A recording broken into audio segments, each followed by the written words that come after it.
안녕하세요. 깔로아 교육의 조지희입니다. 제가 오늘은 5학년 2학기 놓쳐서는 안 될 수학학습법에 대해서 알려드리고자 합니다. 많이 기다리셨을 거예요. 2학기가 이제 시작이 되었잖아요. 1학기 때 현재 상황상 제대로 수업을 못 받은 것 같은데 이렇게 학습 결손이 있는 상태에서 5학년 2학기를 제대로 진행할 수 있을까요? 라고 좀 고민을 하시는 분들이 많더라고요. 그런데 집에서도 꼼꼼하게 챙기면 학습 결손 없이 이어갈 수 있다는 거 꼭 기억해 주셨으면 좋겠다라는 생각이 듭니다.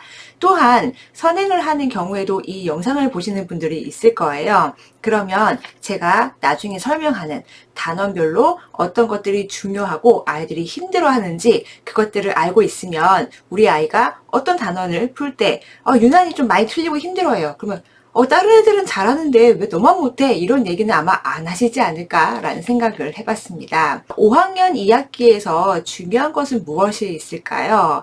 제가 보기에는요, 가장 중요한 것은 이제는 정말 공부를 하는 시기가 되었다는 겁니다. 그래서 공부하는 태도를 잡을 수 있는 절호의 기회다라고 보시면 좋을 것 같습니다. 사춘기가 오고 있죠. 그래도 5학년 2학기, 6학년 1학기까지는 아이들이 부모님의 말씀을 잘 들어요. 그렇기 때문에 5학년 2학기 때에는 우리 아이들을 잘 다독여 가면서 열심히 수학을 해봤으면 좋겠다라는 생각이 듭니다. 수학에서 아이들이 문제를 풀었을 때 틀렸을 경우 있죠.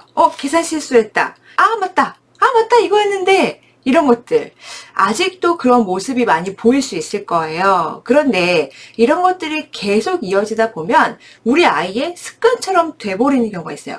즉 실수가 습관이 돼버리는 바로 이때가 이제 5학년 2학기가 거의 피크가 되지 않을까. 컨설팅 할 때 보면 5학년 2학기 때 수학을 했을 때 아이들이 그런 실수를 많이 보이는 경향이 있어요. 5학년 2학기는요, 여러분 집중하셔야 됩니다. 선행을 하는 경우 말고요, 현재 5학년인 경우, 5학년 2학기에는 실수를 잡아야 하는구나, 실수를 줄여야 하는구나, 이것을 꼭 명심하셨으면 좋겠다라는 생각이 듭니다. 5학년 1학기 수학 굉장히 어려웠어요. 그때 굉장히 자신감이 많이 떨어졌거든요. 2학기는요, 그래도 5-1보다는 좀 수월합니다. 자, 이때는 자신감 회복에 우리가 정말 신경을 쓰셔야 됩니다. 왜냐? 그래야 수포자가 되지 않기 때문이에요.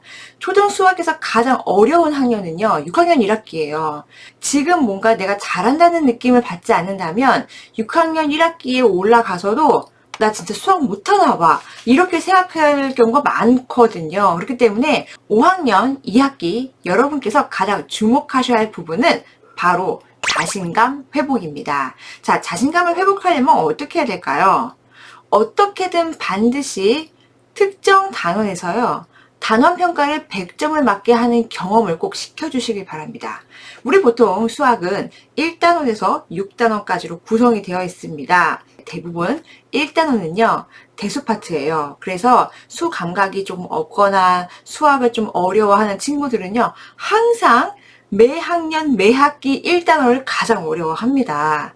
물론 중간에 더 어려운 단원도 있겠지만요. 그래서 5단원이나 6단원에 조금 좀 난이도 면에서는 좀 쉬운 문제들이 있는 경우가 있어요. 그렇기 때문에 5학년 2학기에서 뭔가 자신감을 심어주고 싶다라고 한다면 5단원 또는 6단원에서 아이가 반드시 단원평가에서 100점을 맞게 하는 경험을 꼭 시켜주세요. 우리 아이가 엄마 나 100점 맞았어 이러면은 아마 그러실 거예요. 다 100점 맞아, 너만 100점 맞는 거 아니야, 이렇게 쉬운 문제는 다 100점이야, 이렇게 하시면 안 됩니다. 우리 아이가 평소에 80점을 맞든 90점을 맞든 과정에 대한 칭찬은 당연한 것이고요. 특히 이번 학기만큼은 단원평가 100점이 나왔다면 정말 축하해 주셔야 됩니다. 정말 잘했어, 고생했어. 우리 아이에게 어떤 칭찬을 해 주셔야 되냐면, 이렇게 실수하지 않아서 고마워, 그래서 엄마가 기뻐, 이런 얘기들을 꼭 해주시길 바랍니다.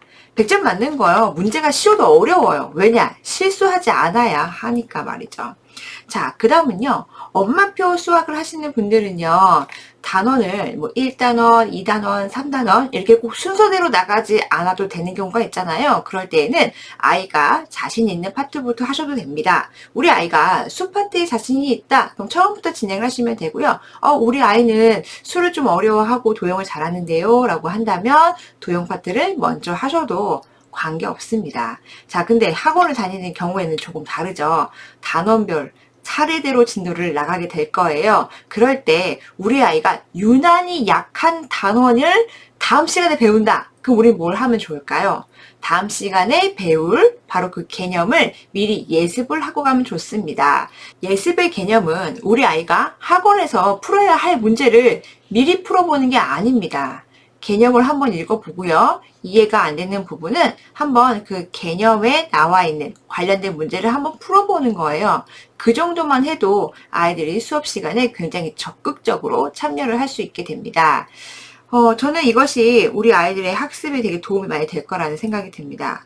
꼭 기억해야 될 거는 실수를 자화하는 게 가장 큰 포인트로 보시면 좋겠다는 생각이 들어요. 이제 제가 단원별로 좀 설명을 드려볼게요. 혹시 이제 5-2 뭐 책이나 문제집 있으신 분들은 한번 이렇게 펼쳐가면서 저랑 함께 보시면 좋겠다라는 생각이 듭니다. 5-2 1단원의 주제는 바로 무엇이냐면요.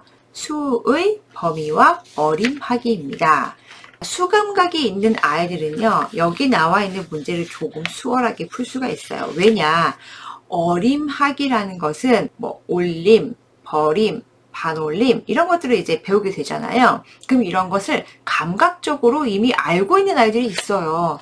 어땠을 때 올림을 하고 어땠을 때 버림을 하고 이런 것들을 알고 있거든요. 근데 이 단원에서는 개념 설명 플러스 이 개념을 활용을 해야 된다는 거죠. 이때 가장 중요한 것은 뭐냐면 문제를 어떻게 풀어야 하는지 방법은 알지만 개념이 부족해서 문제를 틀리는 경우가 있습니다. 예를 들면 이런 것들이에요. 소수 4.253을 어림하여 나타내기를 했을 때 올림하여 소수 첫째 자리까지를 써라 했어요. 되게 쉬운 거 아닌가? 4.253을 소수 첫째 자리까지 올림을 하면 4.3 굉장히 당연하지 않나? 라고 생각하실 거예요. 하지만 우리 아이들의 입장에서는 당연하지 않습니다. 왜 첫째 자리까지 해서 올리는데 왜 4.3이 되지? 이해가 안 가.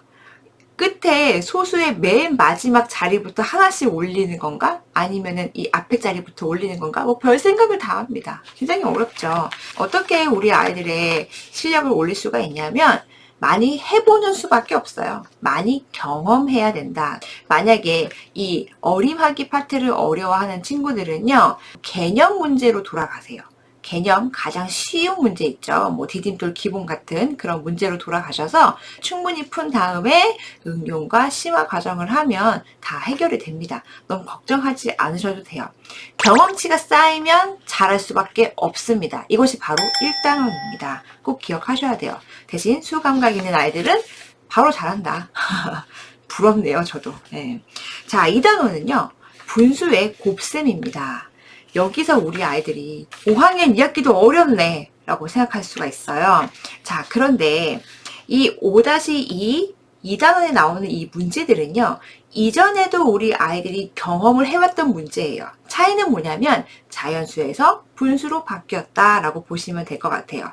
여기에서 우리 아이들이 문제를 풀 때 어디서 틀리는지 그 과정을 꼭 확인해 보시길 바랍니다. 예를 들어서 이 문장제 문제가 나왔을 때 이 문제를 이해를 못하는지, 아니면 문제의 식은 제대로 썼는데 마지막에 계산이 틀렸는지 이것을 확인하셔야 돼요.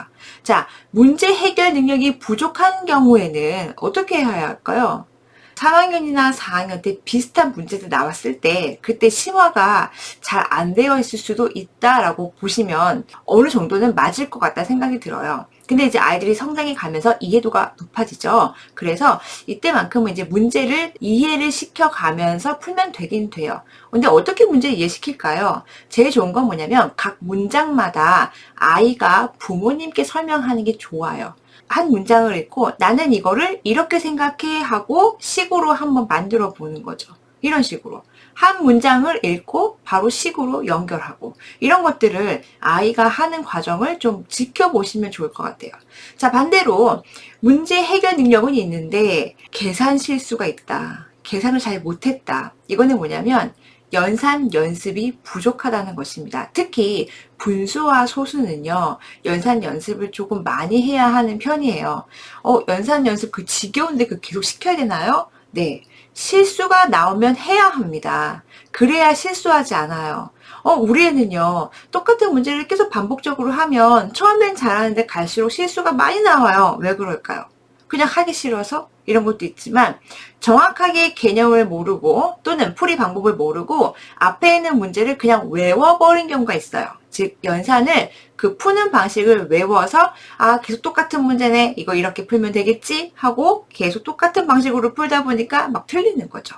그래서 연산도 한 번 더 짚고 넘어가시면 좋은 게 바로 분수의 곱셈 단원입니다. 다수의 아이들이 어려워해요. 왜냐하면 이 분수가 머릿속에 잘 이렇게 그려지지가 않거든요. 그렇기 때문에 우리 아이가 조금 실수를 하거나 어려워해도 당연하다. 엄마도 어려운걸? 실제로 5학년 2학기 2단원 심화 문제요. 학부모님들 못 푸시는 문제 굉장히 많습니다. 화가 난다고 하시는 분도 있어요. 아이들한테 이렇게 어려운 문제를 자꾸 풀게 하냐. 자, 그리고 이 2단원에서 아이가 유난히 많이 힘들어 한다면요. 이제는 판단하셔야 돼요. 우리 아이가 이제 중고등까지 넘어갔을 때 항상 내가 대수에 관련된 문제들은 좀 신경을 써야겠구나 라고 보시면 좋을 것 같습니다. 이때는요, 또 규칙을 찾는 문제들이 많이 나와요. 근데 그렇게 어렵지는 않아요. 왜냐하면 분모, 분자와 약분이 되는 그런 규칙이 대부분이거든요. 그렇기 때문에 정확한 개념과 그냥 문제풀이 방식 등만 알고 있으면 규칙 찾는 거는 그렇게 어렵지는 않습니다. 자, 3단원 볼게요. 드디어 합동과 대칭이라는 단원이 나왔어요. 얼핏 듣기로 아이들이 어려워한다고 들으셨을지도 모르겠네요. 우리 애가 도형이 약해요 하시는 분들은 사실은 여기서부터가 막힐 거예요. 근데 도형이 수월한 친구들은 선대칭 도형까지는 아마 쉽게 적응을 할 거라고 생각이 들어요. 많은 아이들이 헷갈려하는 부분은 바로 점대칭 도형입니다. 자, 점대칭 도형은 아이들이 왜 어려워하냐면요. 익숙치 않은 것들이 등장하기 시작해요. 자, 겹치는 점인 대응점을 찾아서 표시를 해야 하고요. 그 대응점을 차례로 이어서 이제 점대칭 도형을 그릴 줄 알아야 합니다. 즉 뭐냐면 도형 파트는요. 우리 아이가 그림을 잘 그려야 돼요. 예쁘게 그리라는 게 아닌 거 아시죠? 정확하게 그려야 한다. 연습을 해야 한다. 이렇게 보시면 좋을 것 같아요. 여기서 아이들이 가장 많이 헷갈려하는 것 중에 또 하나가 뭐냐면 어떤 도형이 나왔을 때 이것이 선대칭 도형인지 점대칭 도형인지 아이들이 굉장히 이거 어렵지 않은데 되게 헷갈려해요. 그래서 막 되게 쉬운 1, 2번을 틀리는 경우가 있거든요. 그래서 개념을 쉽다고 넘어가면 안 된다라고 보시면 좋을 것 같아요. 합동과 대칭 파트에서는요, 이제 각도를 구하는 문제라든지 넓이를 구하는 문제들 굉장히 다양하게 등장하기 시작해요. 우리 아이들이요, 도형을 어려워한다. 넓이 구하는 것을 어려워한다. 이랬을 때 문제집에 바로 이렇게 푸는 경우가 있죠. 왜냐면 그 도형을 그리기가 쉽지 않으니까. 근데 제가 추천하고 싶은 방법은요. 시간이 조금 걸리더라도 아이가 혹시 어려워하는 문제가 있다면 직접 도형을 그려보게 하는 거예요. 어디에다가 모는 종이 있죠. 이렇게 선이 그려져 있는 수학 노트가 있어요. 이런 노트를 하나 준비하셔서 해보시면 좋은데 이때 제가 좀 팁을 드려볼게요. 문구점에 가시면요. 지워지는 볼펜이라는 게 있어요. 아시는 분들은 많이 아실 거예요. 근데 지워지는 볼펜? 이게 뭐지? 우리가 흔히 쓰는 지우개 있죠. 지우개로 지우면 안 지워져요. 근데 여기 뒤에 이 볼펜 바로 뒤에 있는 요 지우개 있죠. 요걸로 지우면 이 볼펜이 지워져요.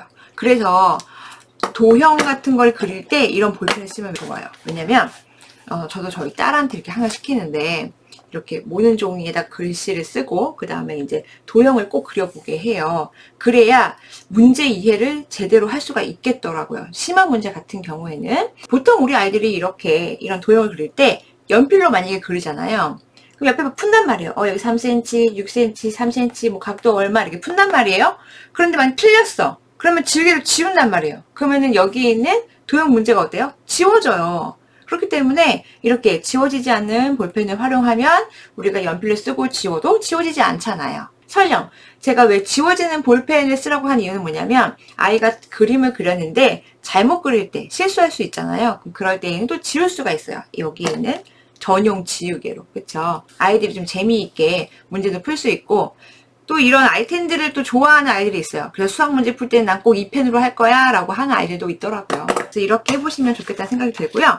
자, 4단원 5-2의 마의 단계예요. 4단원 정말 어렵습니다. 특히 연산 연습이 충분히 되어 있지 않다면 어려워할 수 있고요. 또 앞서서 소수의 개념에서 몇 배수의 개념, 뭐 0.1에 뭐 10배는, 0.01에 100배는 이런 개념부터가 흔들렸다면 좀 힘들어할 수가 있을 것 같아요. 그럴 경우에는 우리가 4학년 때로 다시 내려가서 소수를 한 번 더 훑어보고 올라오는 것도 나쁘지 않다, 이렇게 보시면 좋을 것 같아요. 자, 소수의 곱셈을 아이가 힘들어하는 이유는요, 바로 이거예요. 소수점 자리의 개념이 확실하지 않다는 거예요. 자꾸 헷갈리는 거예요. 그래서 그런 개념들을 자꾸 문제를 풀어봐야 됩니다. 그냥 단순히 읽어보고 아, 나 이거 알겠어가 아니라 우리 개념 문제집들 또는 기초 연산 문제집들이 있을 거예요. 뭐 빨강 연산이나 아니면 빅터 연산에서 관련된 단원의 문제를 풀려보는 것도 전 좋은 방법이라고 생각이 돼요. 이것은요, 나중에 소수의 나눗셈과 연결이 됩니다. 그때 되면요, 더 힘들어해요. 곱셈에서 나눗셈으로 갈 때는요. 그렇기 때문에 이 단원만큼은 우리 아이들이 특히 연산 부분에서 만약에 부족한 것이 있다면 꼭 채우고 넘어가야 된다. 학년을 좀 내려가서라도 기본부터 잘 채우고 올라오는 것이 중요하다라고 보시면 좋을 것 같습니다. 그리고 실제로 소수의 곱셈에 나와 있는 그런 최상위 문제, 뭐 심화 문제 있잖아요. 굉장히 어려워요. 그럼 거기 나와 있는 하이 레벨까지 우리가 꼭 해야 되냐고 그렇진 않거든요. 그래서 보통은 우리 아이들이 센 뭐 수학을 기준으로 봤을 때 B단계 정도를 우리 아이가 거의 다 맞아요 라고 한다면 잘하는구나 라고 생각하셔도 좋을 것 같습니다. 뭐 예를 들어서 뭐 센 수학에서 뭐 C단계 정도에서 뭐 70% 이상 정답률이 나와요. 어떡하죠? 더 풀어야 되나요? 라고 하실 수도 있는데, 그 정도만 해도 충분하다. 실제로는 우리 아이가 문제를 풀었을 때 어떤 실수만 잡으면요, 한 85% 이상까지는 올릴 수가 있거든요. 그러니까 너무 걱정하지 않아도 됩니다. 대신 소수의 곱셈, 그리고 나중에 배워야 할 소수의 나눗셈만큼은 우리가 연산 연습까지도 충분히 해야 합니다. 왜냐? 계산이 중요하니까. 자, 5단원은요, 직육면체라는 단원이에요. 와, 드디어 우리 아이들이 얘기합니다. 이제야 숨을 쉴 수 있다. 재밌다라고 얘기를 많이 해요. 쉽겠다라고 생각할 거예요. 근데 여기서 뭐가 나오냐? 겨냥도라는 게 나옵니다. 어머니들 잘 아실 거예요. 직육면체 그려보세요. 상자 그려보세요 하면 우리가 약간 비스듬하게 상자 모양을 입체적으로 그리잖아요. 그 모양이 바로 겨냥도인데요. 우리 아이들 겨냥도 그리는 것부터가 진짜 어렵습니다. 그래서 그때부터 어머니들 그래요. 미술에서 뭐 대생을 배워야 했나? 뭐 구도 잡는 것을 배워야 됐나? 이렇게 생각하실 수도 있는데요. 좀 다르죠. 직접 도형은요, 그려봐야 합니다. 이 직육면체는요, 전개도가 나와 있어요. 눈으로 보고, 이거, 나 알아. 이렇게 하면 안 돼요. 직접 다 하나씩 그려봐야 됩니다. 한 번쯤은 그려보면 됩니다. 라는 거예요. 매번 그릴 필요는 없지만요. 그리고 주사위 만드는 거 해보세요. 마주보는 두 눈의 합이 7이 되도록 하는 규칙이 있죠. 이렇게 해보시는 거 도움 되고요. 관련된 심화 문제들이 많이 나오기 때문입니다. 아이들이 직육면체의 그은 선을 전개도에서 실제로 그 실선으로 나타내는 문제들이 있어요. 이런 것들을 좀 어려워할 수 있는데, 이거는 이제 많이 해보면 돼요. 도형은요, 종이 접기를 많이 해본 아이들이 조금 유리하더라고요. 이렇게 머릿속으로 이제 돌리고 접고 이런 것들이 상상이 되는 것 같아요. 그래서 자꾸 여러분 아이들이 입체적으로 뭔가를 만져볼 수 있는 기회가 있는 거 전 좋다는 생각이 듭니다. 자, 6단원 평균과 가능성이에요. 우리 아이가 5학년 2학기 수학에서 뭔가 엄마 나 수학을 잘해 이런 느낌을 받지 못했다면 바로 2단원에서 난 수학을 잘해 이런 느낌을 받게끔 해주시면 도움이 될 것 같습니다. 자, 평균과 가능성 어렵지 않아요. 평균은 우리 구하는 공식이 있죠. 대신에 평균은 꼼꼼하지 않으면 틀려요. 그러니까 아이들에게 좀 알려주세요. 아이들에게도 이런 것들을 알려주면 좋은 팁이 될 거라는 생각이 들거든요. 자, 평균 같은 경우에는 모든 아이들이 똑같이 얘기하는 것들이 있어요. 뭐냐면, 쉬운데 계산이 진짜 짜증나요. 라고 얘기를 많이 하더라고요. 제가 봐도 그렇더라고요. 짜증날 수 있겠다. 이해해 주세요. 그런데 우리 아이들에게 이제 100점 맞는 연습. 그쵸? 끝까지 꼼꼼하게 해야 해. 그 짜증이 나지만 그것을 견디면 돼. 라고 해보시면 될 것 같아요. 자, 가능성. 우리 아이들이 처음으로 그런 얘기 할 거예요. 와, 엄마, 나 수학 너무 재밌어. 나 가능성 제일 좋아. 왜 그럴까요? 가능성에서는요, 계산이 거의 없어요. 그리고 이렇게 읽어보고 이해하고 예측하고, 나중에 확률과 연결이 됩니다. 좀 재밌어하는 파트예요. 그렇기 때문에, 가능성을 잘한다. 그럼, 우리 애가 수학을 잘하는구나. 이렇게 격려를 좀 해주세요. 야, 누구나 다 쉬워. 이렇게 하지 마시고. 제가 이제 단원별로 이제 얘기를 해드렸는데, 5-2에서는요, 우리가 전반적으로 봤을 때, 특히 이제 분수, 소수를 꼭 챙기고 가야 된다. 이 부분이 흔들리면 6학년 때는 정말 힘들어져요. 네, 나중에 뭐 비와 비례도 나올 것이고요. 그럴 때도 이제 이것들이 뭐 자연수면 괜찮은데 뭐 분수나 소수까지도 나오잖아요. 그럼 아이들이 정말 나중에는 이거 어떻게 해야 되는지 몰라고 눈물을 막 흘립니다. 그렇기 때문에 이 5-2에서는요. 분수와 소수의 그런 연산까지 꼭 챙기는 거 기억하셨으면 좋겠습니다. 요즘 시국이 이렇다 보니까 챙기기 쉽지 않으실 거예요. 그래도 학교 진도에 맞춰서 꼭 교과 문제집 플러스 뭐 사고력 문제 해도 좋고요. 뭐 시간이 되면 심한 문제 많이 풀어도 좋겠지만 정 안 되면요. 가장 기본적인 문제를 풀어 가시면 좋을 것 같아요.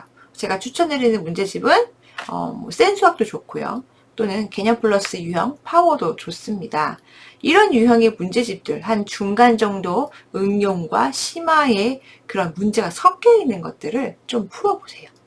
그 다음에 심화해도 괜찮습니다. 늦지 않아요. 괜찮아요? 네, 여러분 열심히 해보시길 바랍니다. 감사합니다.